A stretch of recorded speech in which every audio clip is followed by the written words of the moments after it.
Hii ni makala maalum kutoka katika kanisa la Waadventista wa Sabato mtaa wa Loliondo unaopatikana katika jimbo la Tanzania Rift Valley Field katika halmashauri ya wilaya Ngorongoro mkoani Arusha. Tunasema Loliondo ni shamba kubwa, wavunaji wachache. Kwa nini nasema hivyo? Fuata simulizi hii ya makala hii leo.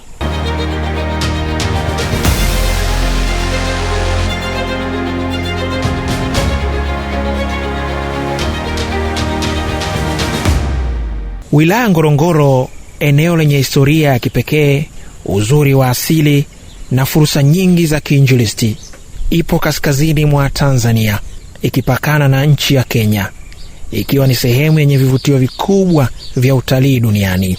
Lakini nyuma ya uzuri huu wa Ngorongoro kuna simulizi nyingine nyingi tu, ikiwemo simulizi ya watu, simulizi ya imani na simulizi ya kazi kubwa ya Mungu inayoendelea maeneo haya. Leo basi tunakupeleka moja kwa moja Loliondo, ndani kabisa ya moyo wa Ngorongoro, ambapo kuna shamba kubwa la Injili, lakini wavunaji ni wachache.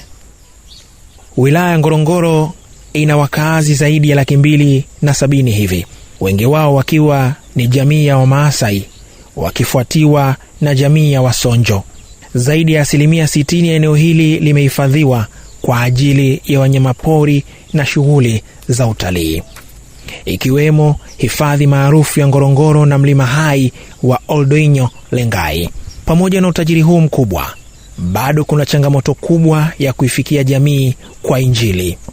Katika eneo hili dini ya Kikristo ipo, lakini kwa upande wa kanisa la Waadventista wa Sabato bado ni wachache mno. Kwa eneo hili, kwa uzoefu wangu na ninachoona kwamba kinaweza kutusaidia sana, ni kuanzisha madarasa ya Biblia kwa njia za asili. Njia zipi za asili? Huku wana mikutano, wana vikao, wana namna wanavyowasiliana. Kwa hiyo tukitumia hizo njia za kwao za kawaida, ambazo hazihitaji kuwa umevaa vizuri sana au umejiandaa sana au una mikakati sana, ili tuweze kuwafikia. Kwa mfano, tunawajibika sasa na sisi tuanze kuiga tamaduni zao, ikiwa ni sehemu ya sisi kukubalika, kwamba tuvae kama wao, tujue lugha yao, tuseme nao, tutengeneze urafiki ambao kupitia hayo yote utawavuta kwa ajili ya Kristo. Kwa nini? Tukienda kwa njia hizi za kawaida ambazo tunazitumia kila siku, inakuwa ni vigumu. Wengi wanasikiliza halafu wanaacha. Lakini naamini hata waliosikiliza pia kuna siku Mungu atawakumbusha cha kufanya. Lakini njia ya pili ambayo naona inaweza ikatusaidia ni kutumia teknolojia, kutafuta teknolojia ambayo itarahisisha mawasiliano kati yetu na wao. Kwa mfano, njia ya redio inaweza ikatusaidia kwamba zitafutwe redio, kwa sababu sasa hivi kila mtu anasikiliza redio, anaweka memory card kule ndani, ameweka nyimbo, anasikiliza mchana kutwa, usiku kucha.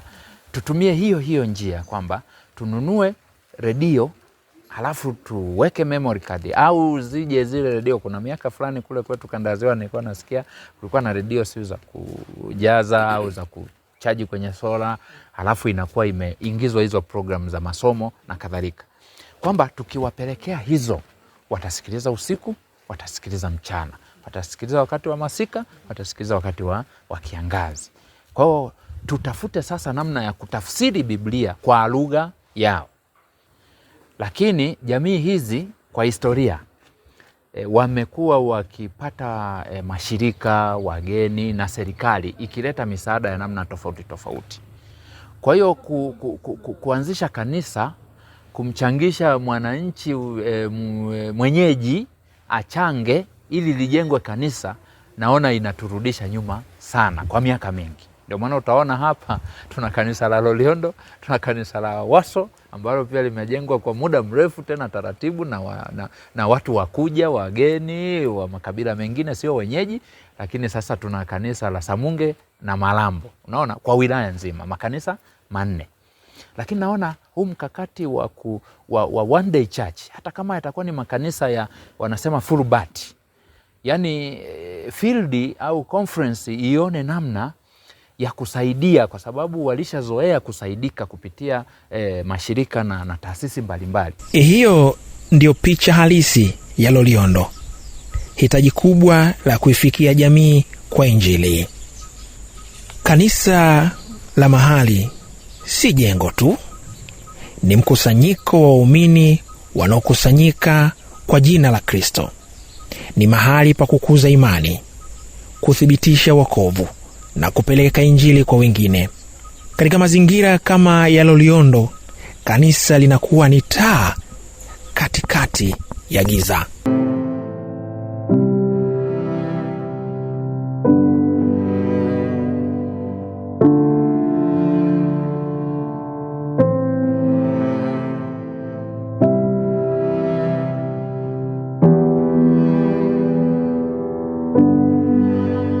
Safari ya kanisa hili ilianza mwaka 1985 katika eneo la Loliondo kupitia mtu mmoja ajulikanaye kwa jina la Isaac Masige. Kutoka kwa watu 7 tu, ibada za nyumbani zimefanyika hadi kuwa kanisa linalokuwa. Iko miaka kadhaa imepita hapa, kuanzia mwaka 1988 ambapo familia ya Chua ilikutana na kuungana kwa pamoja na kufanya ibada. Lakini mpaka mwaka 2023 uongozi wa sasa uliendelea kuimarisha kazi ya Mungu katika eneo hilo, kutoka washiriki 50 hadi kufikia zaidi ya washiriki 500 waliopo kwa sasa. Hii si kazi ya mwanadamu, bali hii ni kazi ya Mwenyezi Mungu. Pamoja na ukuaji huu, bado kazi ni kubwa mno. Zaidi ya vijiji 28 bado havijafikiwa kabisa na Injili ya Yesu Kristo, na kila muumini mmoja anazungukwa na mamia ya watu wasiofahamu ukweli wa Yesu. Tumeligawa eneo katika maeneo matano ya kimkakati. Eneo la kwanza linaitwa Ngarasero ambalo lina vijiji 2, na hilo eneo lina wakazi 15,000. Lakini pale tuna washiriki tu 24. Tunatamani ifikapo mwaka 2030 angalau pale pawe na mtaa na tuwe na washiriki 350. Ukiliangalia hilo wazo ni kama vile linawezekana au haliwezekani, lakini kwa neema ya Mungu, Mungu atafungua njia. Hilo ni eneo la kwanza. Eneo lingine tulilolitengeneza la kimkakati ni eneo la Samunge. Hili lina vijiji 8. Vijiji 8. Na sasa hivi vijiji tunatamani kila kijiji kiwe ni kanisa. Yaani kila kijiji tuwe na kanisa. Na lina wakazi 32,000 na kuendelea. Sasa hapa napo tunatamani ifikapo mwaka 2030 angalau Injili isogee katika eneo hilo. Eneo lingine ni eneo la Malambo. Eneo la Malambo lina kata 3. Na vijiji kama 11 hivi. Tunatamani hili eneo lina wakazi kama 43. 43. Tunatamani hili eneo nalo inapofika mwaka 2030 angalau kila kijiji kiwe na washiriki, kiwe na kanisa. Ndio mpango wetu. Kila kijiji kiwe na kanisa. Sasa ni mchakato mkubwa, lakini Mungu tunaamini atatusaidia. Kazi bado ni kubwa. Tunatamani iwe hivyo. Lakini eneo lingine la kimkakati tuliloliweka ni eneo la Loliondo. Hili lina vijiji 12, lakini pia lina mji wa Loliondo na Waso ambao una mitaa 13. Kwa hiyo kuunganisha kwa pamoja tunategemea hapa mji huu wa Loliondo na Waso tuwe angalau na makanisa 4. Lakini kwa vile vijiji 12 napo pawe na kila kijiji kanisa mpaka ifikapo 2030. Kwa hiyo huo ndio mkakati. Eneo la mwisho ni eneo linaitwa Soitisambu. Hili sasa eneo hili nalo lina wakazi wengi. Lina vijiji 11 na lenyewe. Sasa katika vijiji hivi navyo tunatamani kila kijiji kiwe na Mwadventista Msabato. Kila kijiji. Kwa hiyo umeona hiyo mikakati tulioiweka ya kiutume. Na hii sasa tunahitaji tu Mungu atusaidie. Maana kila eneo tulivyoyagawa haya maeneo 5, kila eneo lina uhitaji. Changamoto ni nyingi, huenda ni changamoto za kijiografia, eneo pana, lakini uchache wa washiriki, lakini tunaamini Mungu atatufungulia njia, tutafanikiwa. Na njia ambayo itatusaidia tulioiwaza, moja ni ya kuleta wainjilisti walei wanaokaa katika hayo maeneo, kila kijiji, watakao kuwa wakianzisha kazi, maana hiyo njia imetuletea mafanikio. Katika maeneo mengi ambayo sasa kuna makanisa, mfano Samunge, tulipeleka mwinjilisti pale, na ndio maana kazi imekuwa. Na maeneo mengine yote tumepeleka wainjilisti, kazi inakuwa. Kwa hiyo mkakati wetu ni kufanya hivyo. Lakini mkakati mwingine ambao tunao ni wa mikutano ya hadhara. Tutaendeleza hiyo mikutano ya hadhara, maana nayo inatuletea matunda. Kila tunapohubiri wanapatikana watu wanabatizwa. Mkakati mwingine ni hizo huduma za jamii. Hizo nazo zimefanyika na zinaleta matunda. Kwa hiyo tutaendeleza hizo mbinu, na hata ugawaji wa vitabu. Tumegawa vitabu mahala fulani, vitabu vimeleta matunda. Kwa hiyo tutaendeleza mikakati hiyo yote kufanikisha utume ifikapo 2030. Kwa kweli, kwa sababu kazi ya Mungu ni endelevu, na kazi ya Mungu ni ya kupokezana vijiti. Leo mimi nipo, kesho sipo, atakuja mwingine. Ni wasii sana washiriki wa Loliondo. Hii kazi ni kazi ya Mungu, na Mungu anainua watu na kuwaleta watu kwa nyakati tofauti tofauti, wakubaliane na mabadiliko. Mtu anaweza akaja mwingine, mtu anaweza akaingia mwingine akatoka, lakini kwa sababu ni kazi ya Mungu, mipango tulioipanga na inayoendelea, waendelee kuikazia. Niombe kabisa wazee wa kanisa, makanisa yote, washiriki wote, kwa kweli mipango hii waivae, iwe kwenye damu, maana ni mipango ya mbinguni, ni mipango ya kutimiza kazi ya Mungu. Waendelee kuifanya na waifanye kwa moyo. Kila mahali, makanisa yote, kuanzia kule Malambo, hapo Samunge, hapa Loliondo, Waso, mpaka kule Oroipiri, maeneo yote tushikane kwa nguvu. Na huu mtaa ni mzuri, ni mtaa mzuri. Washiriki wake wana umoja. Ninaomba huu umoja uendelee. Tushikane kwa pamoja, tuisogeze hii kazi ya Mungu. Haijalishi nani yupo, nani hayupo, lakini kwa umoja huu tuendeleze. Ni umoja ambao umeanza miaka mingi. Mimi mwenyewe nimeukuta. Kwa hiyo ninaomba huu umoja uendelezwe, kazi ya Mungu isonge mbele. Huo ni wito wa wazi kabisa kwa kila anayeweza kusikia. Loliondo ina changamoto nyingi: umbali, miundombinu ya barabara, lakini mila na desturi. Lakini pia ina fursa nyingi sana, ikiwemo idadi kubwa ya watu, miji inayokuwa, biashara na mwingiliano wa kimataifa, lakini pia nia ya watu kutaka kumjua Mungu. Hizi ni fursa kubwa zilizopo Loliondo.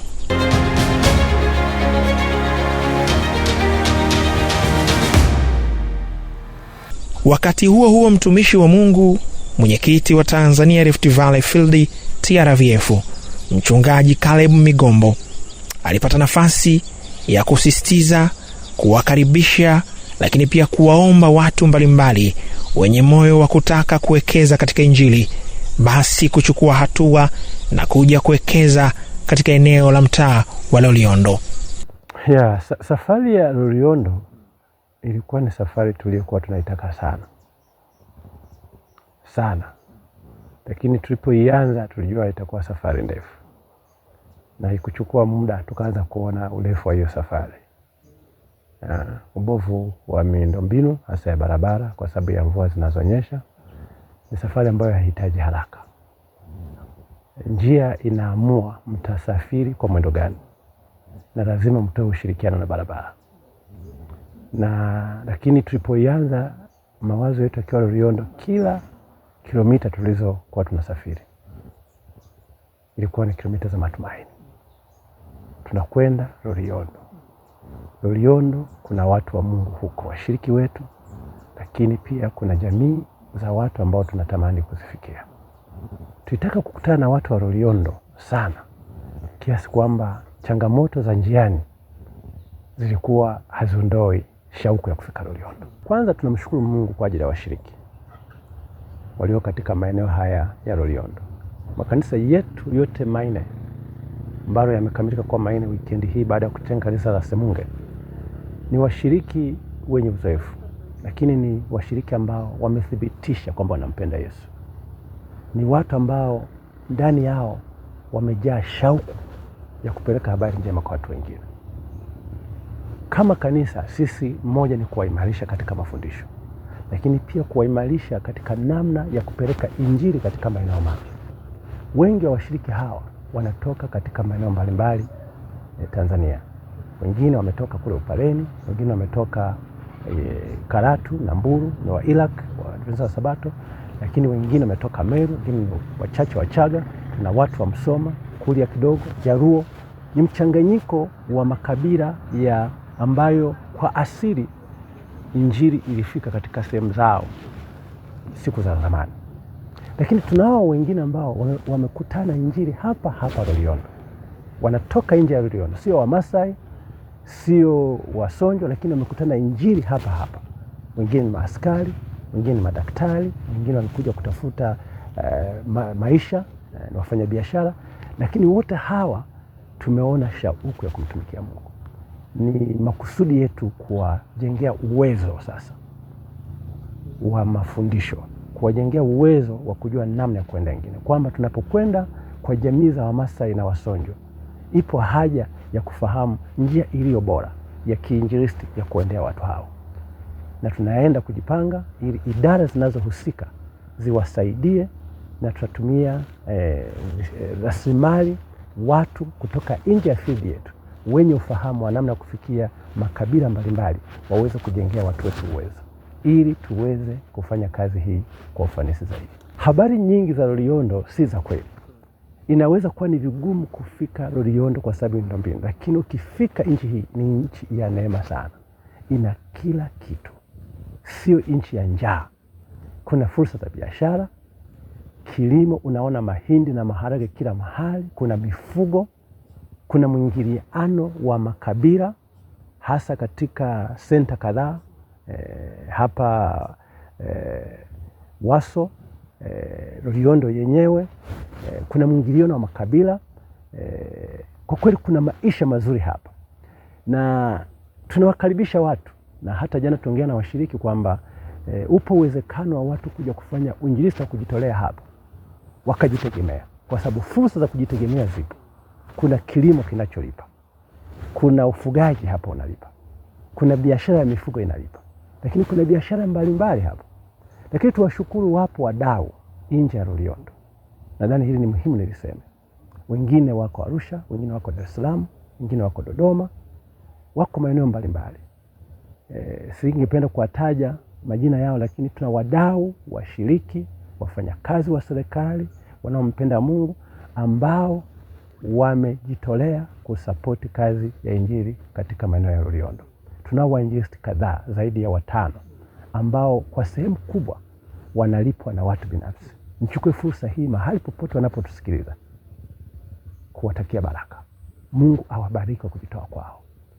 Fedha wanayoitoa na muda wanaotoa umekuwa sehemu kubwa kuleta chachu ya injili katika maeneo haya.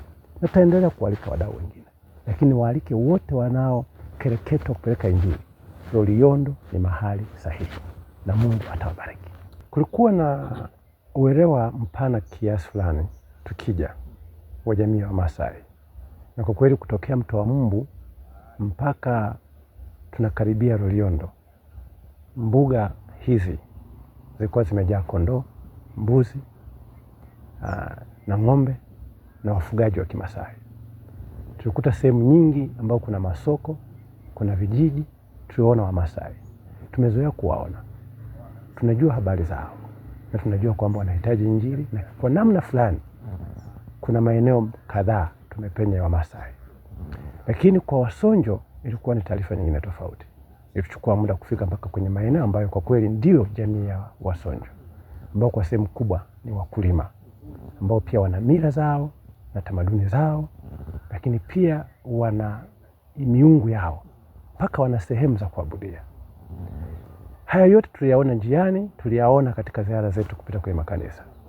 Jambo ambalo linatuambia kwamba bado kama field tuna kazi kubwa ya kufikia jamii hizi mbili ambazo ni jamii muhimu katika kuhakikisha kwamba tunafikia kila lugha, jamaa na kila kabila. Hawa ni wadau wa Injili, lazima tuwafikie. Na maendeleo ambayo yamefanyika katika baadhi ya maeneo hayo inatuonyesha kwamba kuna mahali pa kuanzia. Japokuwa tuna safari ndefu, lakini kuna mahali pa kuanzia. Tunaona joto na fukuto la watu hawa kutaka kufahamu Waadventista wa Sabato ni akina nani. Na katikati ya safari hapa tumepata kukutana na jamii hii, wazee wa kimila ambao wameabudu pamoja nasi kwa sehemu ya ibada ya Sabato. Wamekuwa tulivu, wametuheshimu. Na hii inaonyesha kwamba mlango wa kupeleka Injili kwa makabila haya uko wazi. Ni kazi kwetu kujipanga na kuona namna gani tuwafikia watu hawa kwa njia iliyo bora na itakayo kuwa na matunda chanya baadaye ya Injili katika siku zijazo. Kwa upande wa Masai, ziko jitihada zilizoko nje ya Tanzania Rift Valley. Ni jitihada za kanisa kwa ujumla za kuwafikia Wamasai kwa lugha yao.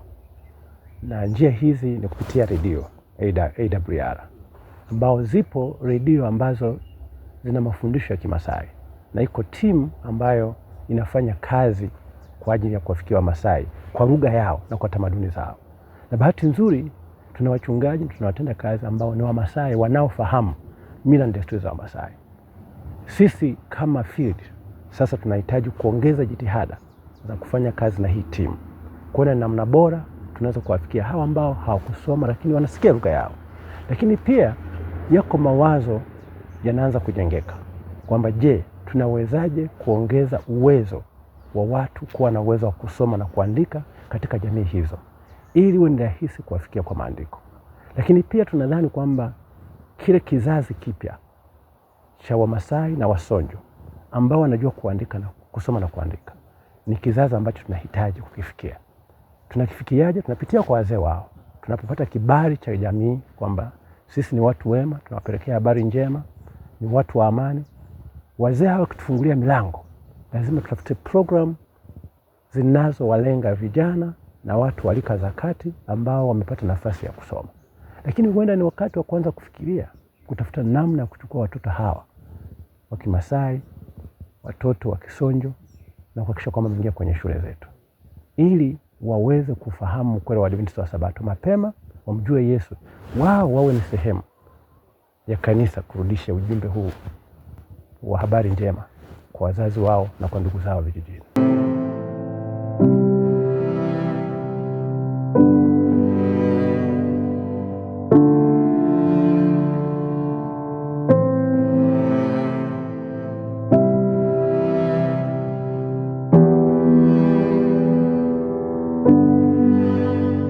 Kazi ya Mungu haijawahi kuanza kwa nguvu za kibinadamu na haiwezi kusimama kwa nguvu za kibinadamu. Kama ilivyoandikwa, neema juu yake. Loliondo ni shamba tayari linalohitaji wavunaji, na wavunaji ni sisi. Swali ni moja tu. Je, wewe utaitikia wito kuwa mmoja wa kusaidia uvunaji katika shamba hili Loliondo? Kutoka Ngorongoro, hii ni sauti ya matumaini, sauti ya utume, sauti ya Mungu. Hapa tunafika mwisho mwa makala hii maalum kutoka Loliondo. Tunasema Loliondo ni shamba kubwa, wavunaji wachache. Kwa niaba ya waandaaji wa makala hii kutoka idara ya mawasiliano ya TRVF, msimulizi wako ni mimi Jackson Mwarangi Sekiete. Asante.